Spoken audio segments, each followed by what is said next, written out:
Ada nggak kebaikan Firaun? Ada Ustadz, apa? Dia nggak poligami.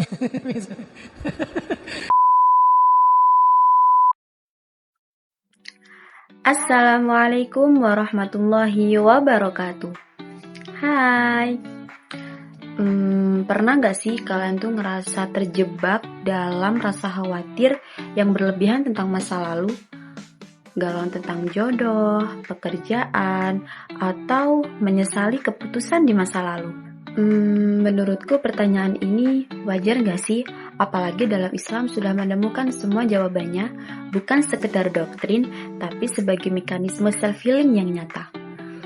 Nah, untuk itu, mari kita bedah bersama-sama ceramah Ustadz Hanan Attaqi yang membahas mengenai rahasia mengubah takdir.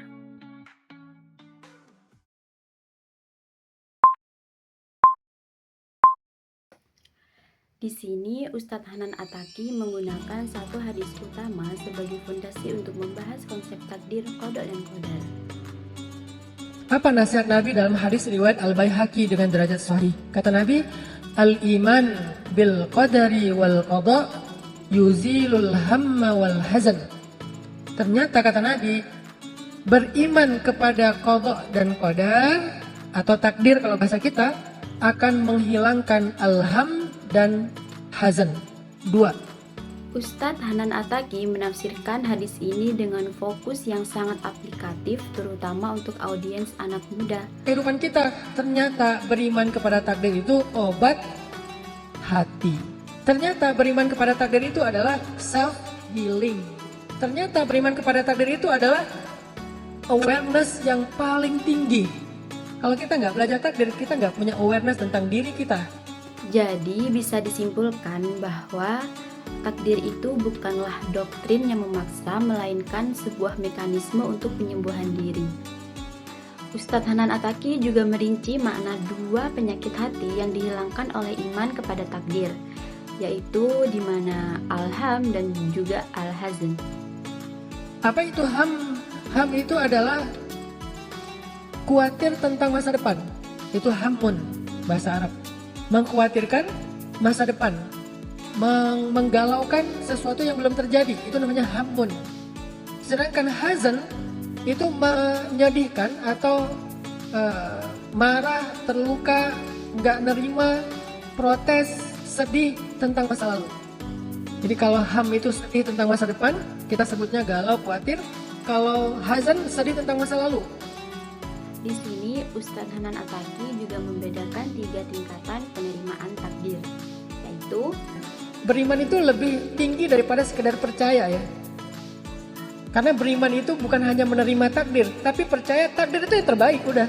Kalau cuma percaya, oke lah saya percaya takdir itu ketentuan Allah, oke. Nerima lebih tinggi lagi daripada percaya. Saya nerima kok, udah nggak ada pilihan. Itu tingkatan di atas percaya. Lebih tinggi lagi beriman. Saya yakin takdir itu emang udah yang terbaik. Jadi 3 tingkatan tuh. Percaya takdir, menerima takdir, meyakini takdir.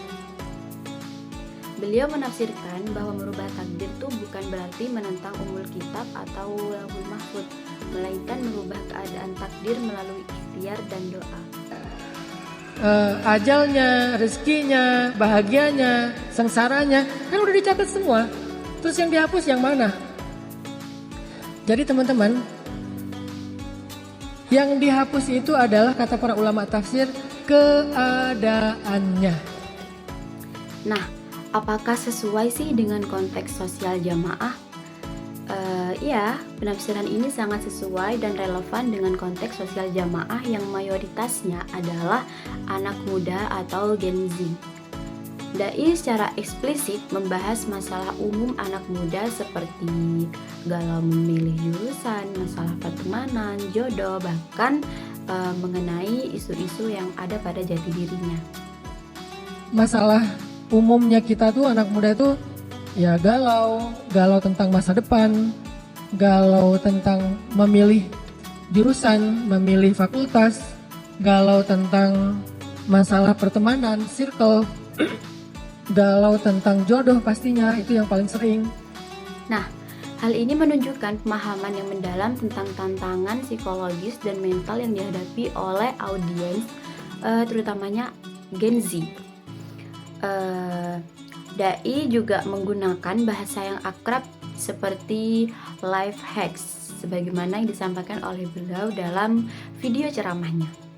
Saya selalu mencoba untuk menerjemahkan Islam dalam aplikasi kehidupan sehari-hari. Kita nyebutnya dengan istilah life hacks. Jadi bukan sekedar lifestyle lagi, malah lebih konkret lagi, yaitu life hacks, cara hidup, bukan sekedar gaya hidup, cara hidup. Pandangan saya, nggak bisa kita ngajarin Islam itu secara doktrin. Islam itu memang harus logis, dan Islam itu memang logis kok, nggak usah dipaksain. Logis. Siapa bilang, udah terima aja, nggak usah banyak tanya. Nggak gitu cara belajar Islam. Nah, apa sih respon jamaah terhadap dakwah yang disampaikan oleh beliau? Di sini bisa kita lihat bahwa jamaah merespon dengan tawa dan riuh ketika dai menggunakan perumpamaan yang ringan. Seperti contohnya, Kalau suami kita Firaun, oke, nggak ada kebaikannya. Siapa yang kayak gitu? Ya, Asia, istri Firaun. Ada nggak kebaikan Firaun? Ada Ustadz, apa? Dia nggak poligami. Itu bukan kebaikan.